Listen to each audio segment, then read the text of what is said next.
Donc, bienvenue à tous, ceux qui sont ici présents et ceux qui nous écoutent donc à travers leur poste de travail. Nous allons commencer donc la présentation de suite. Alors, comme vous savez,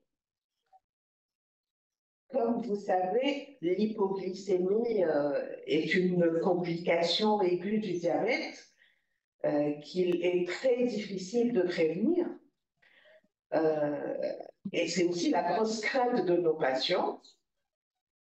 Les objectifs que je me suis fixés un peu lors de la préparation de cette conduite à tenir, c'est d'abord de reconnaître une hypoglycémie, pouvoir en apprécier la gravité, la prendre en charge, donc la gérer en milieu scolaire, parce qu'on sait que si jamais l'enfant sort de l'enceinte de l'école, bah, malheureusement, c'est urgent.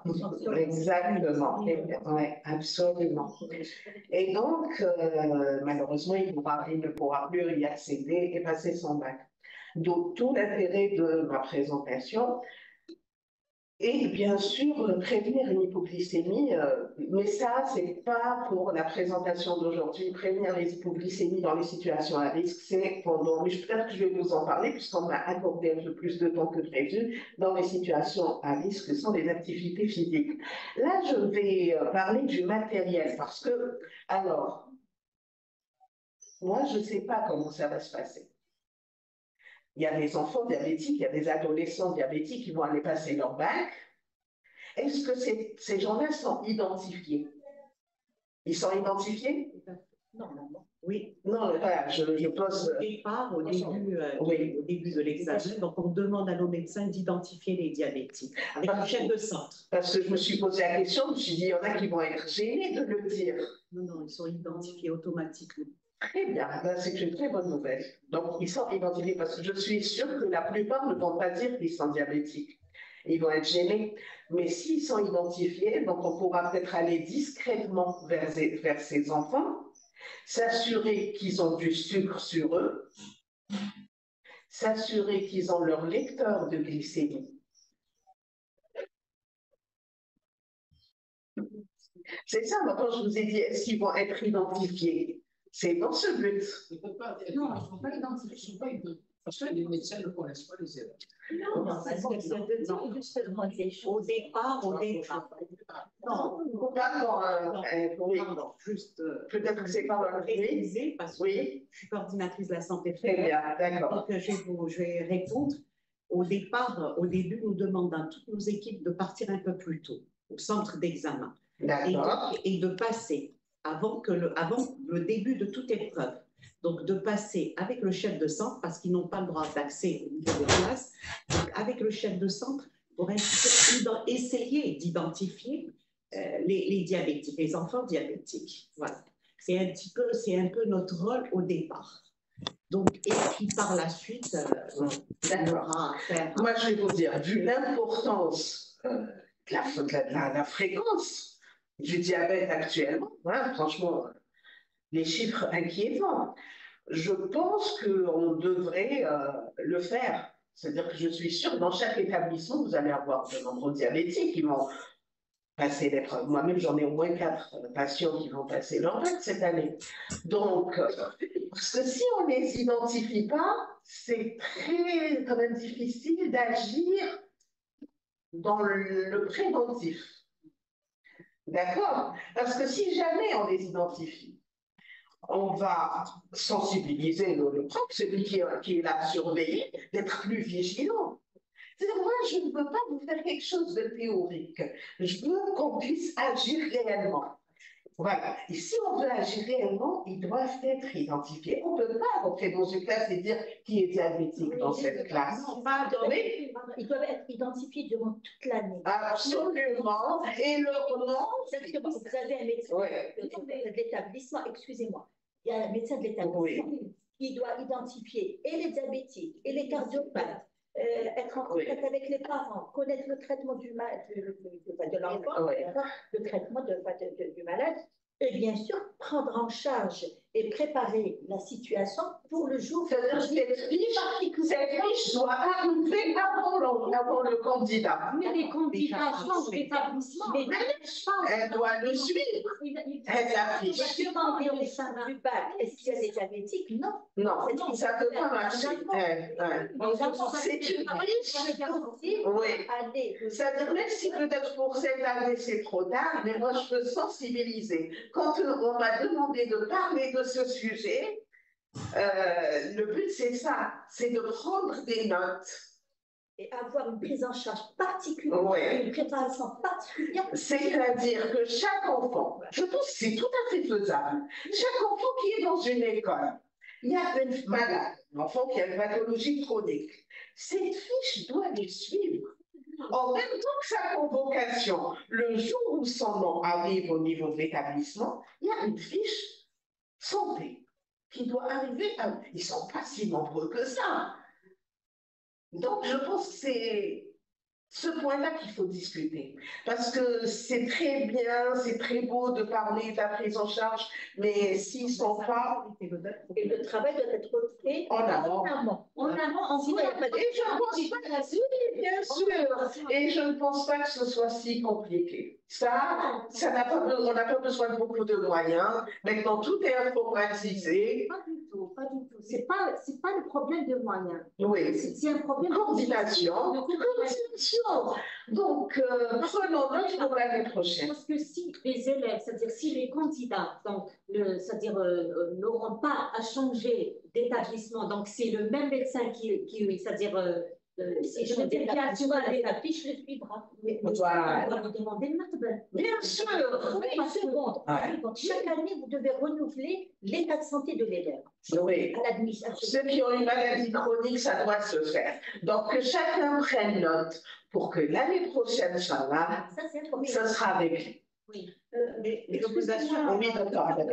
Moi, je pense que c'est faisable, c'est vraiment faisable. Tout à fait. Chaque au niveau de la DSP peut faire un courrier à l'éducation et avoir le listing. Absolument. Parce que c'est pas systématiquement que ces élèves soient dans le même établissement que leur médecin. Oui. Donc, ils peuvent changer d'établissement. Oui. Si je fais dans le cas, justement, avoir un listing préparé, et après, dans une réunion de coordination, le chargé du programme au niveau de la DSP, il dit au coordinateur, voilà, c'est le ministère d'abord qui doit donc poser ce problème auprès des services du ministère de la Santé quand il y a déjà des séances de travail et des réunions par rapport aux préparations des examens du bac. Oui. Comme ça leur tutelle. Donc, Madame Bouslaha n'est pas avec nous, donc docteur Abada, c'est bien de prendre note de tout ça. C'est vraiment faisable. Voilà. On est là pour évoluer, on est là pour améliorer les choses. C'est comme un carnet de santé. Tout à fait. C'est comme une vaccination, bien sûr. Moi, chaque année, les patients viennent pour un certificat médical, autant qu'ils servent. C'est-à-dire que voilà. Justement, pardon. Oui. Je peux intervenir sur ce point-là. Oui. Moi, personnellement, je le fais par rapport à mes élèves. Oui. Quand l'enfant دخل في البرانش تاع الادوات والاحتياجات الخاصه. Oui. Donc là, le chef d'établissement, il demande les parents, il peut leur dire voilà, est-ce que l'enfant a une auxiliaire de vie scolaire, une AVS? Oui. Alors, on délivre une petite attestation par rapport Pour les AVS, je sais que c'est réglé. Je sais que c'est quelque chose qui est... Oui, l'histoire des AVS pour les épreuves, je sais que c'est quelque chose... Bien sûr, non, franchement, ça demande des moyens, un peu de bonne foi, de coordination, et ça peut se régler de façon très simple. D'accord? Donc, on va s'adapter à la situation actuelle cette année. D'autant plus que moi-même, quand j'assiste aux réunions du dispositif de sécurité au sein des directions d'éducation, à chaque fois, le directeur d'éducation, on est invité, la santé, il nous dit donc essayez de voir avec vos médecins pour éviter une éventuelle évacuation. Bien sûr, bien sûr. Je voulais dire ça.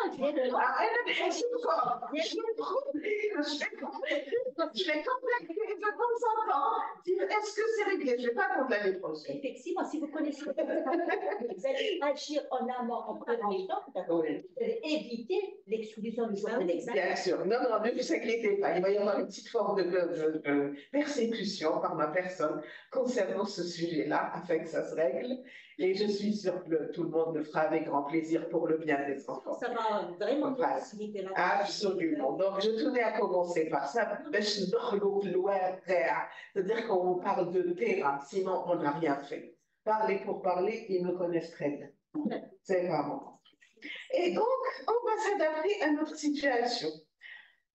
On peut toujours, de façon très discrète, rentrer dans les classes et dire, bon, si quelqu'un est diabétique, est-ce qu'il a du sucre au moins sur lui? Sinon, qu'il sache qu'il peut nous demander. Je pense que, vous savez, je pense qu'au niveau terminal, la plupart, ils assument. Hein? Au collège, c'est un peu moins. Mais au niveau terminal, la plupart, ils assument mieux leur pathologie qu'au collège. D'accord? Ils ont construit un peu leur personnalité et ils sont plus conscients. Donc, ne serait-ce que discrètement, et les trucs pour le faire, hein, c'est-à-dire que, voilà, il faudra rentrer, dire, bon, s'il y a des diabétiques, c'est pas la mec qui lève le doigt, la haja. Un adolescent, il n'a pas envie que ses amis ou ses collègues. Mais en terminale. Justement, c'est un petit. La maladie, écoutez, on a parlé du problème et du fait. On a parlé du problème et du fait de le régler en avant. On a dit pour cette année, c'est pas possible. Et moi, je reste collée à ce qu'on peut faire de façon pratique. Donc, je suis obligée de parler de ça. Donc, Inch'Allah, d'ici l'année prochaine, on va régler le problème. Mais cette année, il faudra rentrer en classe et dire les choses comme ça. Si parmi vous, il y a des diabétiques, est-ce qu'ils ont ramené du sucre avec eux? Si ils n'en ont pas, ils peuvent nous en demander. Et bon, pour le lecteur de glycémie, en principe, il connaît déjà tout. D'accord? C'est-à-dire, à la fin de la robe, pour ceux qui n'ont pas ramené leur lecteur de glycémie, merci de le ramener. Pour les autres épreuves, vous serez autorisé à l'utiliser. C'est mon téléphone. Je n'ai pas mis mon avion, désolé. Oui, c'est compris. Donc, sur un plan pratique, qu'est-ce qu'on va faire cette année? Tout le monde est d'accord? C'est faisable. Très bien. Je mets en mode avion, excusez-moi. On a tellement discuté avant de commencer que j'ai oublié de... Voilà. Très bien. Donc, pour cette année, voilà ce qu'on propose. Pour ceux qui n'ont pas ramené, qui sont diabétiques, qui n'ont pas ramené leur lecteur de glycémie, sans s'adresser à qui que ce soit. Merci de le ramener voilà, vous pouvez, sachez que vous pouvez le ramener pour vos autres épreuves et vous serez autorisé à l'utiliser. C'est OK? Voilà le discours qu'on va tenir cette année, sans s'adresser à... Mais je vous promets que quand le bac est en jeu, ils vont vous demander du sucre et tout. Il n'y a pas... En principe, il n'y a pas de souci. Alors, ça, c'est de manière générale. Je n'ai pas voulu amputer le tableau. C'est le matériel que l'élève doit avoir sur lui et le matériel qui doit être disponible au niveau de l'école. Je n'ai pas amputé le tableau, mais je vais dire ce qu'il faut pour le bac. Donc, sucre ou équivalent. Sucre ou équivalent, c'est un jus sucré, certainement pas un jus light, mais pas une barre de chocolat, par exemple, ou une banane, non. En cas d'hypoglycémie, il faut un sucre rapide, un sucre qui fait monter la glycémie en flèche, où il n'y a pas d'autre constituant que le sucre. Une barre de chocolat, il y a des graisses. Et les graisses vont ralentir le passage du sucre dans le sang. Donc, avec la barre de chocolat, c'est bien comme collation quand on fait de l'activité physique, après une demi-heure d'activité, par exemple. Mais certainement pas pour un resucrage d'hypoglycémie. La banane aussi. Donc, vous avez un fruit où il y a des fibres, où il y a un composé industriel, où il y a des matières grasses, ça ne peut pas être utilisé pour le resucrage. D'accord? Très bien. Donc, sucre ou équivalent. Le lecteur de glycémie, bien sûr. Bandelette de glycémie. Les bandelettes de cétonémie chez nous actuellement, ça n'existe pas. On en a eu, mais pendant vraiment une durée très brève. En principe, il y a le stylo autopiqueur avec l'appareil et les bandelettes aussi également pour évaluer la glycémie. D'accord? Donc, je n'ai pas amputé le tableau, mais j'ai insisté sur ce qu'on doit avoir en principe pour l'épreuve. Donc, au niveau de l'école aussi, il doit y avoir sucro-équivalent. En admettant que l'enfant est oublié, avec le stress, les parents qui sont là, il faut être à l'heure, etc., il peut avoir oublié. Donc, ça aussi, c'est très faisable d'avoir des boîtes de jus à l'école.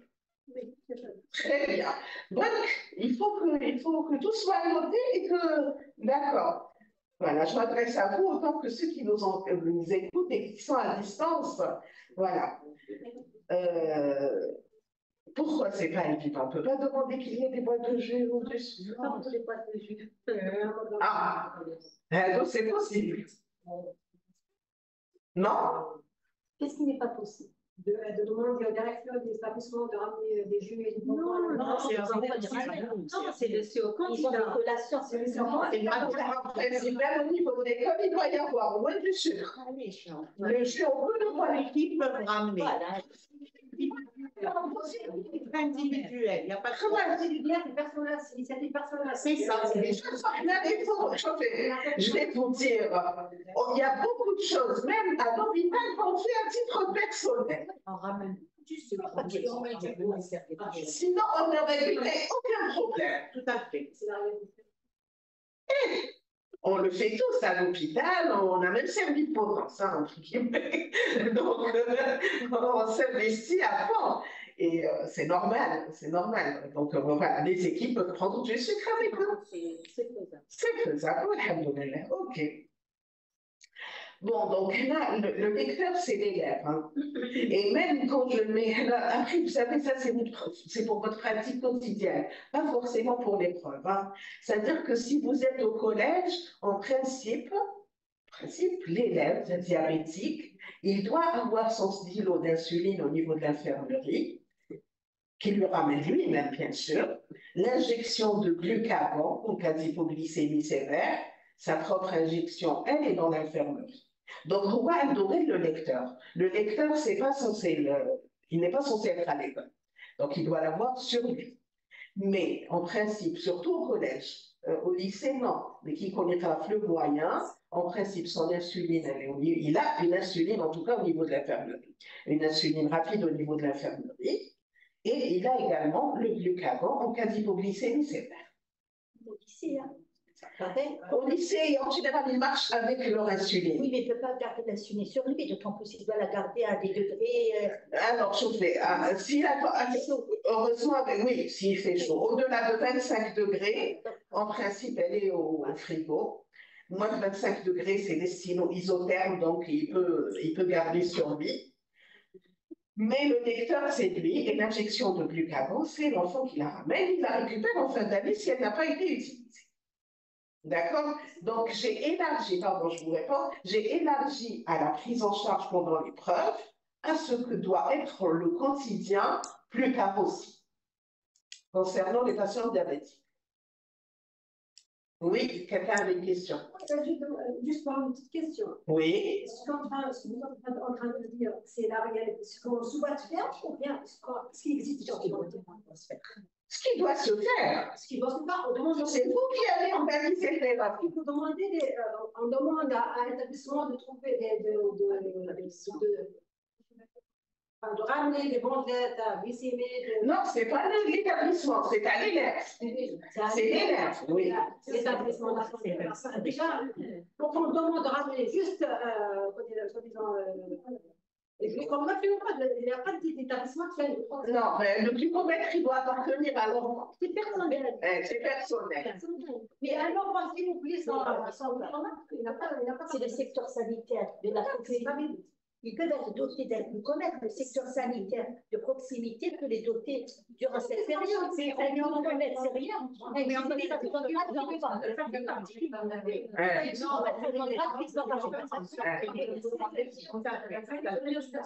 le matériel de santé. Ça fait partie de notre. Oui, le glucomètre.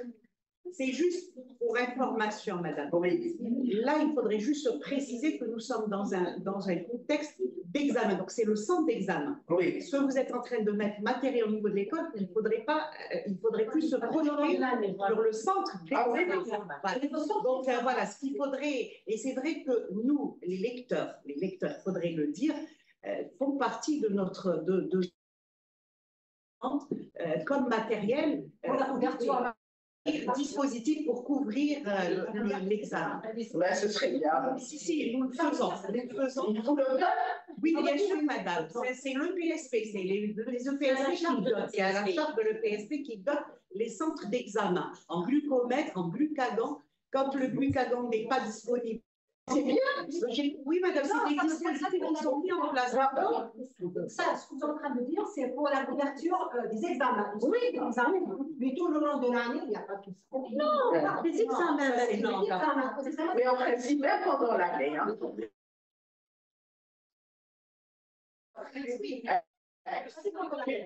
Les parents et c'est vrai que les parents. C'est possible de la Bien sûr, en principe, c'est pendant tout le. Bien sûr, bien sûr. Mais l'essentiel, c'est qu'on fasse améliorer les choses. De toute façon, pourquoi je m'adresse à vous? Pour que ce soit vraiment quelque chose de faisable. C'est tout. Le chien va aller dans mon monde, donc tout va dans votre monde. Vous avez compris? Allez, très bien. Voilà. Donc, très bien. On a parlé du minimum qu'on doit avoir pour pouvoir gérer, pour pouvoir parler de gestion de diabète, de situation aiguë. D'accord? Alors, maintenant, il faut reconnaître. En général, là, ce qu'on va souhaiter, c'est que cet enfant lui-même sente qu'il a besoin de prendre du sucre et qu'il se serve seul. D'accord? Et idéalement, il a du sucre sur lui, il n'a pas besoin de demander l'autorisation. Maintenant, vous avez vu les petits sticks avec du sucre, il y a toutes les... Ah, il peut avoir aussi sa boîte de jus sur la table, il n'y a pas de souci. Alors, comment reconnaître une hypoglycémie légère à modérée? Donc, par des signes adrénergiques, l'enfant lui-même va ressentir qu'il a faim, qu'il se sent fatigué. Nous, on peut voir qu'il est en sueur, qu'il commence à suer, qu'il est pâle.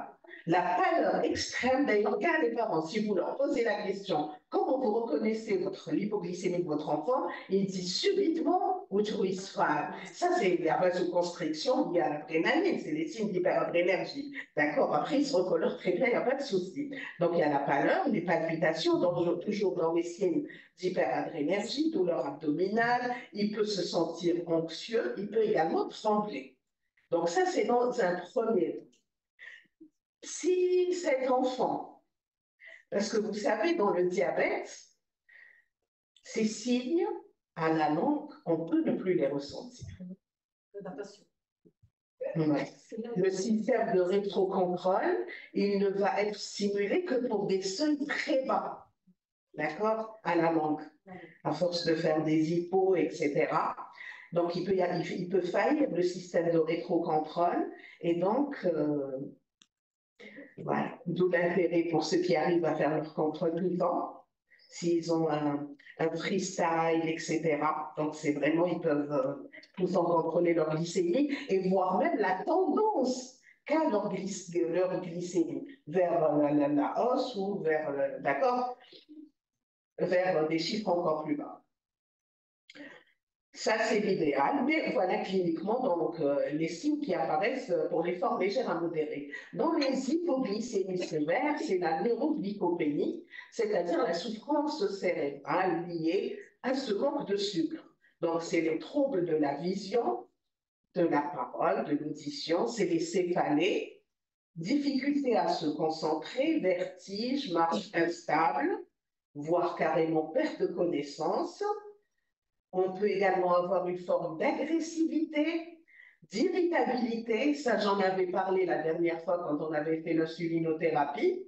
Vous vous rappelez que je vous avais dit, il faut dire à l'enseignant de ne pas punir un enfant diabétique qui a l'habitude d'être sage comme une image et que ce jour-là, il peut vous insulter, il peut devenir insupportable.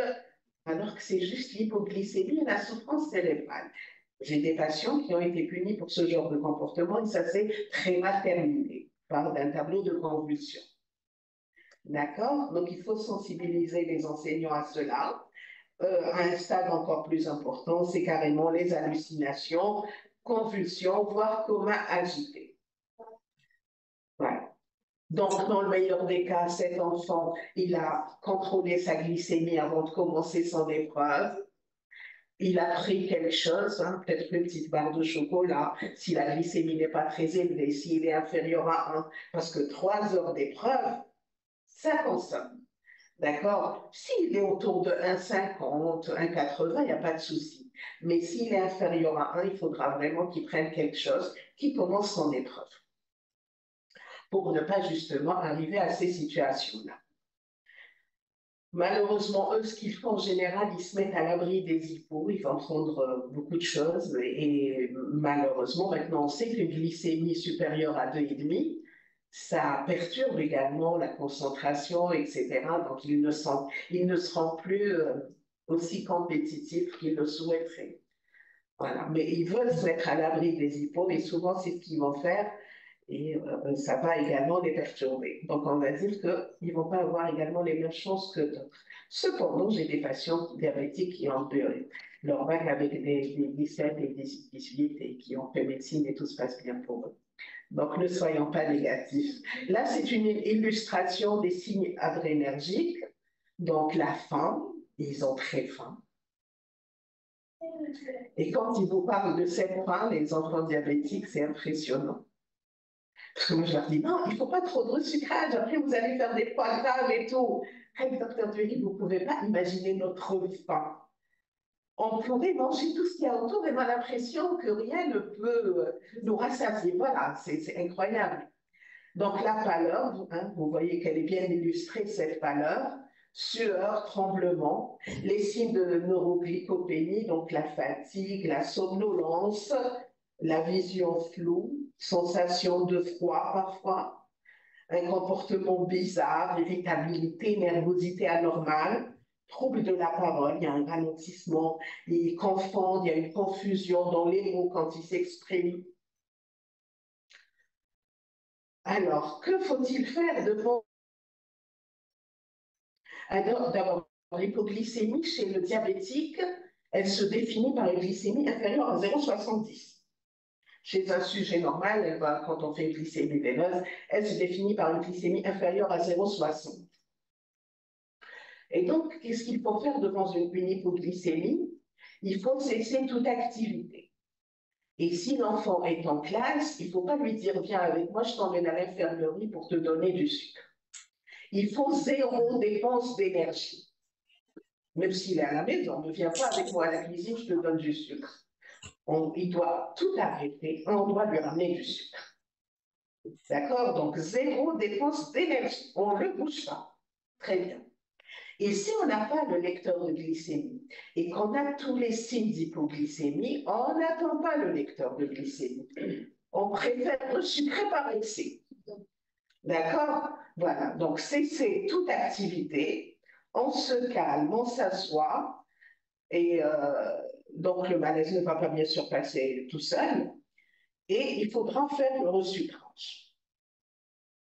Alors, la classification, j'ai laissé cette gravière, cette que j'ai jugée intéressante, quelle que soit la thématique du jour. Donc, j'ai dit hypoglycémie légère, c'est inférieur à 70 grammes par litre, avec des symptômes discrets. Quand on commence à avoir des symptômes, on est dans la modérée et on est déjà inférieur à 0,50 grammes par litre. On va avoir des signes d'hyperadrénergie nets, surtout si c'est un nouveau diabétique, etc., où le rétrocontrôle est efficace. Et ces hypoglycémies, même si elles sont répétées, à l'altération de la contre-régulation et à la diminution de la sensibilité à l'hypoglycémie. D'où l'intérêt d'éviter l'hypoglycémie. Maintenant, la nouvelle définition de la forme sévère, avant c'était par des chiffres, et on a vu qu'on sous-estimait en fait les formes sévères. Maintenant, il faut savoir que les formes sévères, toute hypoglycémie nécessitant l'intervention d'un tierce. C'est-à-dire que je ne peux pas, moi, aller prendre du sucre. Pas forcément l'injection de glucagon, mais si j'ai besoin d'une personne pour me donner du sucre ou un jus, c'est l'intervention d'un tierce. Et on considère que c'est une hypoglycémie sévère. D'accord? Voilà. Donc, le sucre, il faudra donner du sucre en morceaux. En général, on va dire qu'un morceau de sucre, mais l'ancien morceau, pas le minuscule morceau de 2,8 actuel, les anciens morceaux, c'est l'équivalent d'une cuillère à café de sucre, et c'est 5 grammes. On estime à peu près à 5 grammes pour 20 kilos. Donc, bon, après le bac, vous allez avoir des gens qui vont faire dans les 60, 70, donc il faudra donner au moins 4 morceaux de sucre. Le conseil, c'est qu'il faudra mettre ce sucre, d'abord on peut le donner directement dans la bouche, dans le sens où le sucre, vous savez qu'il fond très très facilement. Sinon, il faudra le mettre dans une très petite quantité d'eau pour être sûr qu'il va le boire. Vous lui donnez tout un verre, c'est pas évident, d'accord? Surtout s'il commence à être globule et s'il ne se sent pas bien. Donc il faudra diluer dans une très petite quantité d'eau et le faire boire. C'est vrai que bon, ça c'est un conseil que je donne même aux parents. Vous savez, les parents, ils adorent donner du miel à leurs enfants. Et donc, c'est l'occasion pour eux, quand il y a une hypoglycémie, de donner du miel pur, etc. Mais c'est vrai que vous savez, d'un miel à l'autre, la concentration peut être totalement différente. C'est-à-dire que le sucre, on sait exactement combien il y a de sucre dans ce morceau de sucre, ce qui n'est pas le cas avec d'autres. Bon, après, je les autorise parfois, mais c'est vrai que ça peut perturber, ça peut ne pas être très précis. Voilà. Et donc, l'enfant diabétique doit toujours avoir du sucre sur lui. Alors, les autres produits sucrés, il faut connaître leur teneur, ils sont moins précis, avec un risque de non-correction ou d'hyperglycémie. Et bien sûr, ne pas donner de produits light. Il faudra donner des produits sucrés. Donc, une cuillère à café rase, c'est 5 grammes, donc la petite cuillère à café. Pour le miel, on est autour de 8 à 10 grammes.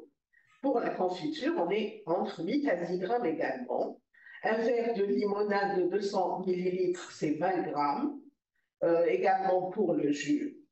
Pour le nectar de fruits, on est autour de 30 grammes. C'est bon?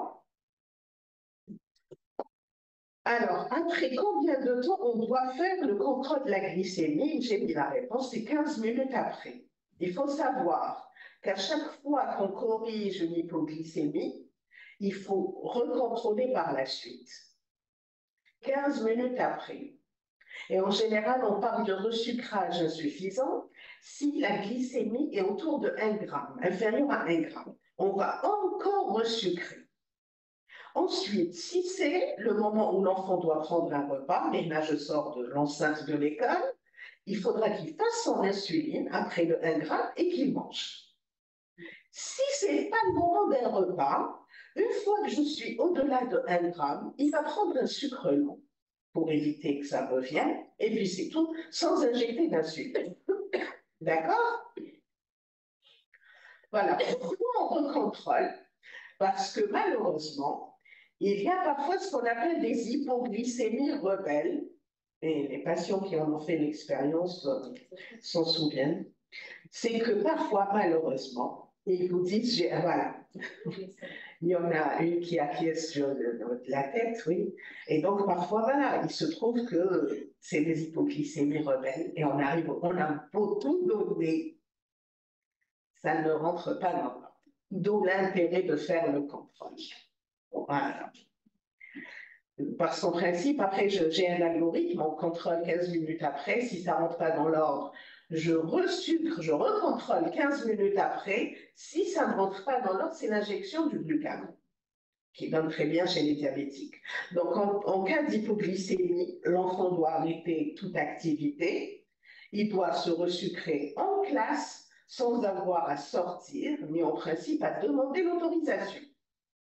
Il n'est pas souhaitable de se déplacer pour aller à l'infirmerie.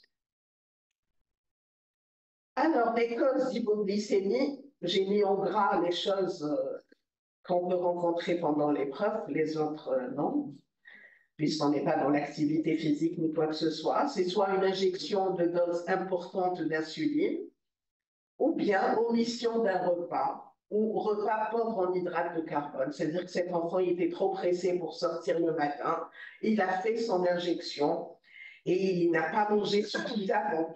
Ou bien il a commencé parfois à faire son insuline et après il a vu qu'il n'avait pas trop de faim. C'est ça le problème. Souvent, ils ont l'appétit coupé le jour des épreuves. Et donc, peut-être que dans ces situations-là, ce serait bien qu'ils fassent leur injection après le repas.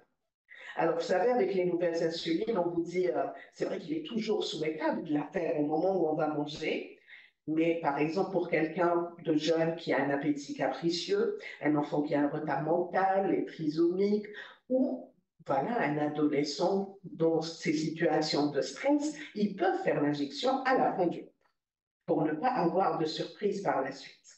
Il peut sauter l'injection. Il peut, bien sûr, il peut ne pas faire son injection et ne pas manger. Voilà. Ne pas manger et ne pas... Ah oui, voilà. Après, bon, pour la concentration et tout, c'est pas évident. En temps normal, oui, mais peut-être pour l'épreuve, il vaut mieux qu'il ait mangé quelque chose. J'ai une question également. Oui, bien sûr. Par rapport au déplacement de l'enfant, c'est-à-dire ne pas déplacer l'enfant et agir en classe. Oui. Vous savez, gérer l'hypoglycémie en classe, Oui. donner, contrôler 15 minutes, ça va perturber la toute C'est ça, c'est ça, c'est ça. Est-ce qu'il ne faut pas peut-être le déplacer je pense, oui, oui. Sur un brancard. Moi, je pense qu'il faudrait d'abord donner du sucre sur place. Donner du sucre et peut-être le déplacer. Voilà. Si ça rentre dans l'ordre, parce que je souhaite que cet enfant ait son ressenti juste un malaise. Oui, oui. Voilà. Absolument. Est-ce que je peux, parce que je suis sûre que chez nous, ils vont demander, ils vont être très embêtés, est-ce que je peux prendre ma boîte de jus, etc. Je souhaite de ne pas en arriver au trouble de conscience. Le premier contrôle, si ça donne pas. Voilà, absolument. Et agir à l'heure. Mais juste une petite remarque. Oui, bien sûr. Et juste insister sur ça, nos équipes n'ont pas le droit de rentrer dans un centre d'examen, dans une classe d'examen. Ils n'ont pas le droit. C'est-à-dire qu'ils déplacent. En général, quand il y a un malaise, donc vous voyez le temps que ça découle. Donc quand il y a un malaise ou quoi que ce soit, c'est à l'élève, il déplace carrément l'élève vers le centre, vers l'infirmier. Il peut prendre juste en place. Oui, pour l'intérêt d'identifier les diabétiques. Oui, non. L'intérêt, on ne va pas. Au début, pour chaque centre. Voilà, pour chaque centre. Même si le travail n'a pas été fait en amont, il faudrait insister, que ce soit pour nos examens, c'est-à-dire pour nos élèves, d'identifier dès le départ. Bien sûr. Moi, je pense qu'une fois que tout le monde a compris l'intérêt, ça marche, quoi. Il faut juste que les gens comprennent l'intérêt. Et moi, je pense que malheureusement, vu la fréquence du diabète actuellement, les gens, ils commencent à être sensibles au problème. Et vous allez voir dans l'entourage de chacun, etc., il va y avoir des diabétiques. Voilà, donc...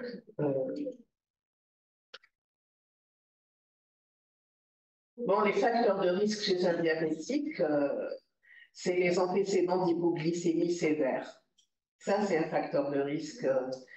C'est-à-dire que voilà, si on a identifié quelqu'un qui a beaucoup d'antécédents d'hypoglycémie, on sait que sa sensibilité à l'hypo a baissé. Et donc, il y a d'abord une défaillance du système de contre-régulation. Donc, c'est difficile que sa glycémie remonte. Et donc, la diminution de la sensibilité à l'hypo. Je vous fais un petit cas clinique. Ok, d'accord. Madame Ousmaha a dit que je pouvais. Alors j'ai pris l'exemple d'un enfant de 5 ans. Donc, on sort un peu de l'école. Il est diagnostiqué, c'est quoi ça? Il y a 8 mois, je crois. Après une journée à la plage, il rentre fatigué. Il mange peu au dîner et il s'endort. La glycémie à 21h est à 1,10 g par litre. Il fait son injection d'analoglan vers 3h du matin. La maman...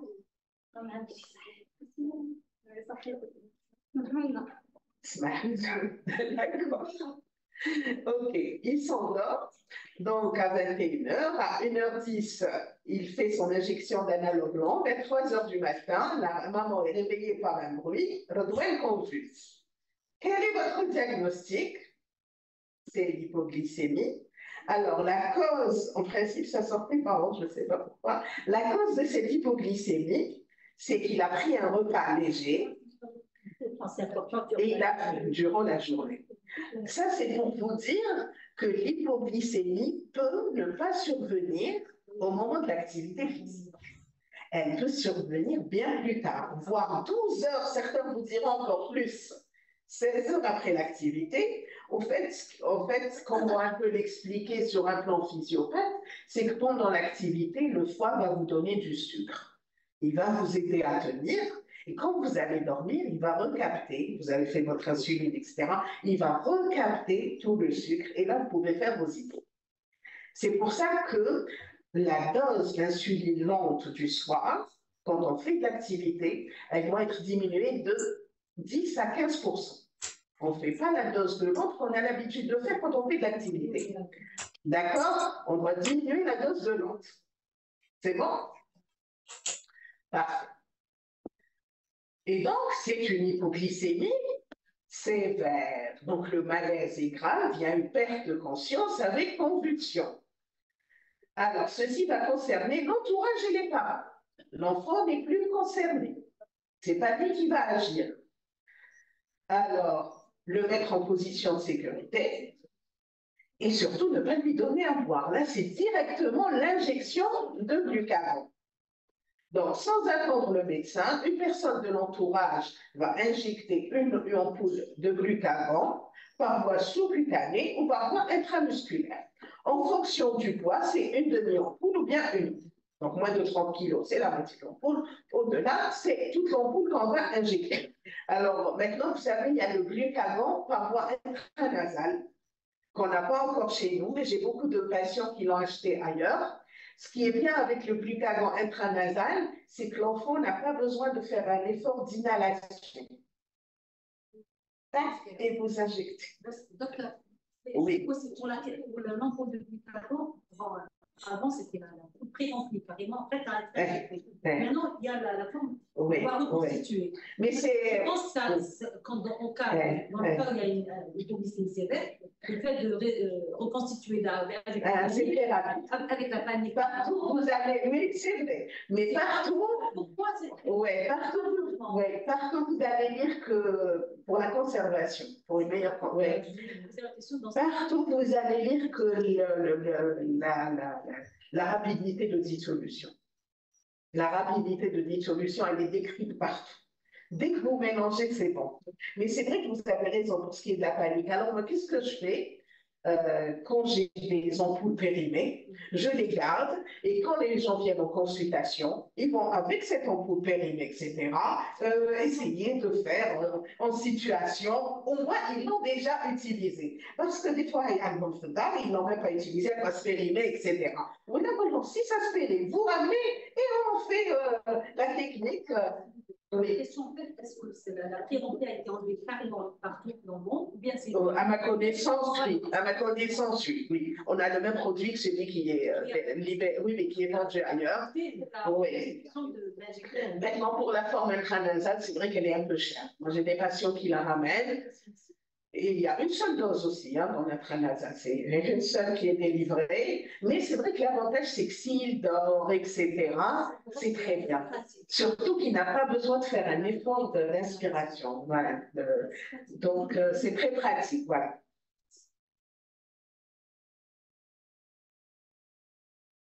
Donc bon, c'est les indications du glucagon. Bien sûr, parce qu'il ne faudra pas essayer de faire absorber quoi que ce soit dans la bouche à cause du risque de fausse route. Voilà. Il faudra toujours vérifier la date de prévention parce qu'en général, le glucagon, je crois qu'il a une durée de vie d'une année.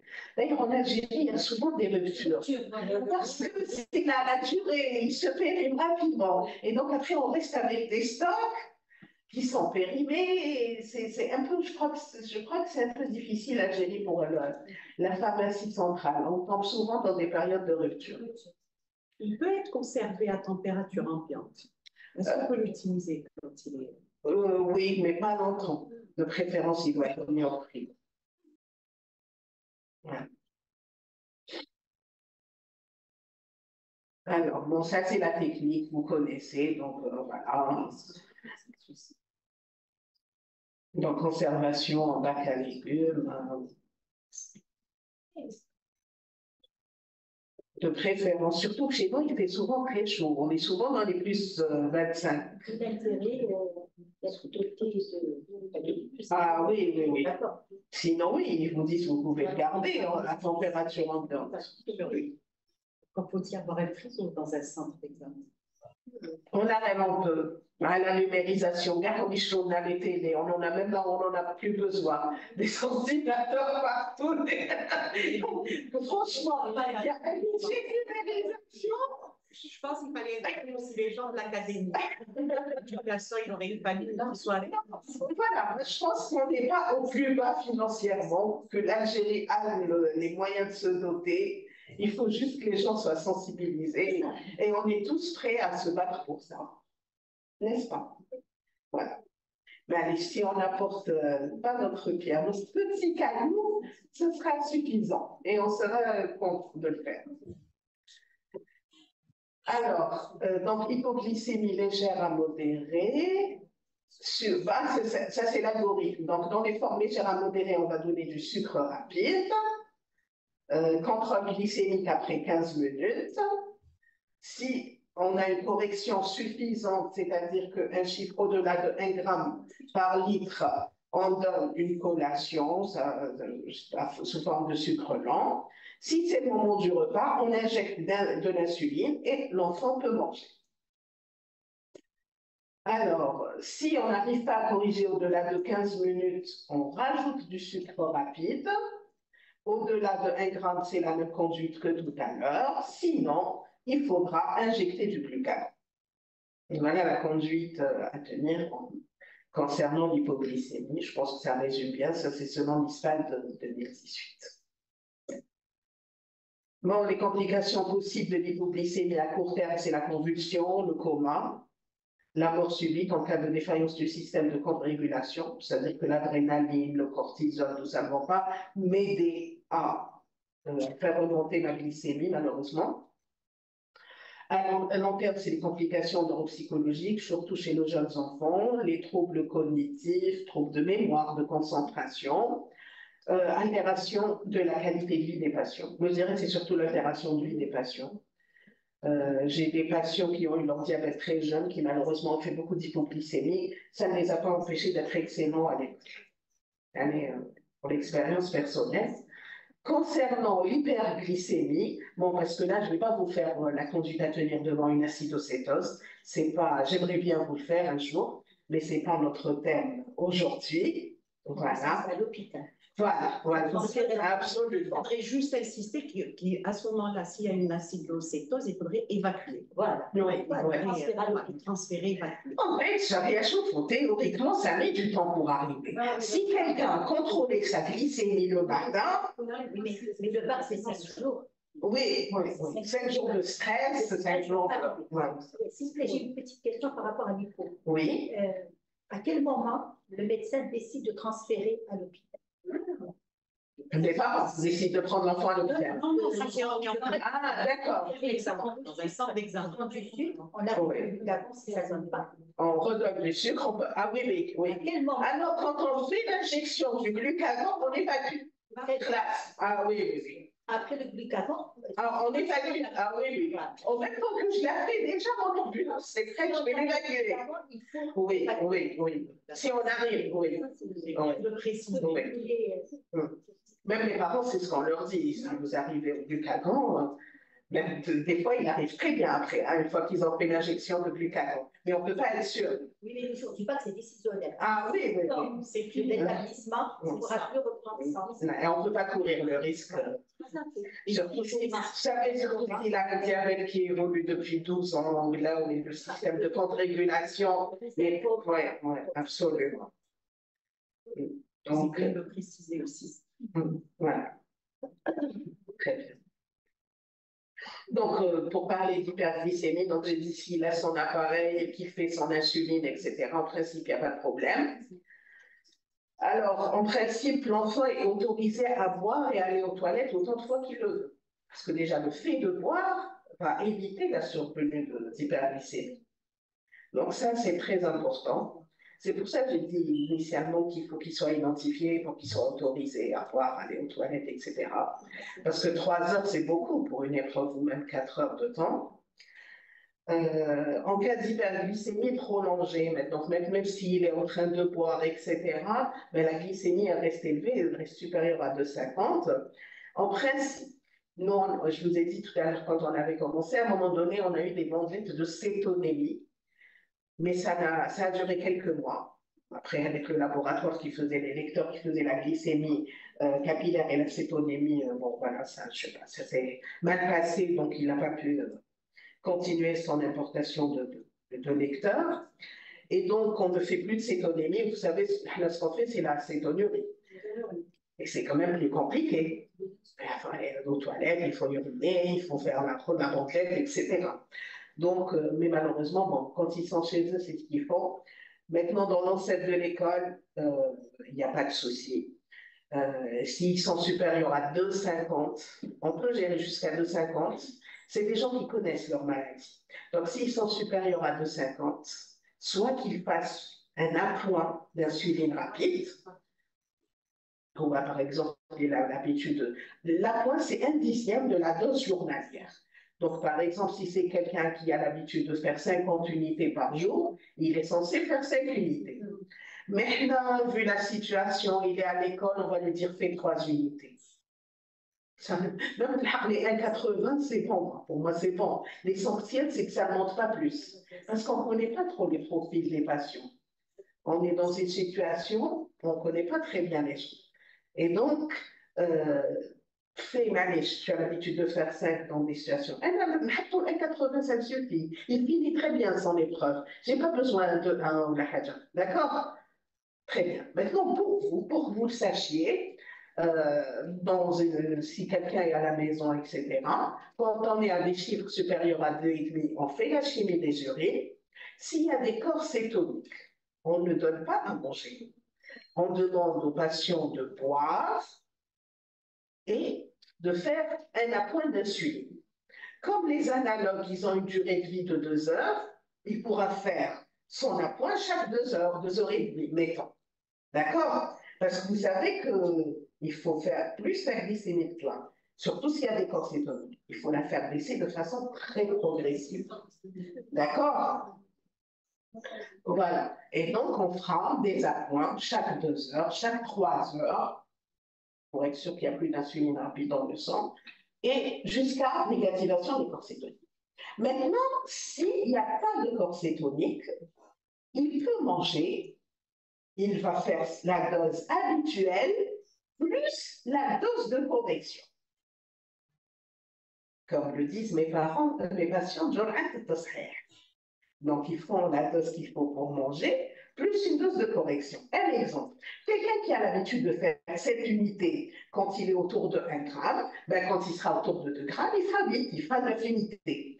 Ça, c'est quand il n'y a pas de corps cétonique. Mais quand il y a des corps cétoniques, on a peur d'évoluer vers l'acidocétose. Donc, on lui dit de ne pas manger, de prendre de l'eau minérale et de faire régulièrement des appoints d'insuline. D'accord? Donc, ça, c'est dans les situations normales. À l'école, il faudra qu'il contrôle. Au-delà de 2,5, je pense même pour son bien-être, ce serait bien qu'il fasse un appoint. Même lui, il pourra mieux travailler s'il est autour de 1 gramme. 1,80 et ça évitera que la glycémie n'atteigne des chiffres encore plus élevés. Voilà. Je pense qu'on a fini. Bon, la prévention, c'est l'autosurveillance. C'est l'autosurveillance glycémique. Non, ça c'est en général. Dans notre contexte, c'est l'autosurveillance.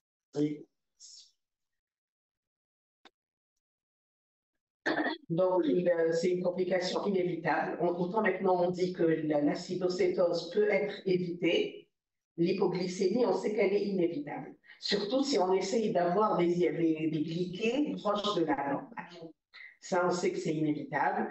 Donc, ça constitue un vrai frein à l'équilibre, parce qu'une fois que quelqu'un a vécu une hypoglycémie, surtout les parents, s'ils ont fait une convulsion ou ils vont vraiment diminuer les doses d'insuline, etc.